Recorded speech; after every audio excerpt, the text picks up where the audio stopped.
அனைவருக்கும் வணக்கம். இந்த வினாவை நல்லா கவனிச்சு பாருங்க. இருமொழி கொள்கை தீர்மானம் நிறைவேற்றப்பட்ட நாள்.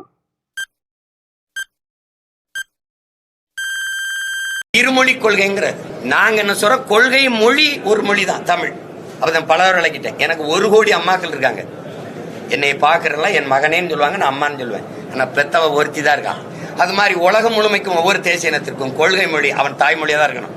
நான் என்ன சொல்றேன், என் கொள்கை மொழி தமிழ், பயன்பாட்டு மொழி ஆங்கிலம். இப்ப பயன்பாட்டு மொழிக்கும் கொள்கைக்கும் வேற இருக்கு. இப்ப நான் என்னை பெத்தவர் அப்பா, இந்த 10 வீட்டுக்காரர் இவரும் எனக்கு அப்பா அப்படின்னு சொல்ல முடியாது. அப்ப கொள்கை மொழி ஒரு மொழி தான், என் தாய்மொழி தமிழ். ஆங்கிலம் பயன்பாட்டு மொழி, அப்படிதான் அது வரையறுக்கணும். உலகத்தின் எம்மொழியும் நாங்கள் கற்போம், இந்தி உட்பட, தேவைனா கற்போம். அப்படிதான் கொள்கையை வகுக்கணுமே ஒழிய இருமொழி கொள்கைனா எப்படி கொள்கைன்னா, சென்னைக்கு வந்தீங்கன்னா நம்ம தமிழ்ல இருக்கும், சென்னை இங்கிலீஷ்ல இருக்கும். இது அந்த இருமொழி கொள்கை, அளவு கொள்கை. இருமொழி கொள்கை தீர்மானம் நிறைவேற்றப்பட்ட நாள் 23/1/1968. ஆப்ஷன் ஏ சரியான விடை. இந்த காணொலி பதிவு கண்டிப்பா உங்களுக்கு பயனுள்ளதா இருக்கும்னு நினைக்கிறேன். அடுத்த காணொலி பதிவுல சந்திப்போம். நன்றி, வணக்கம்.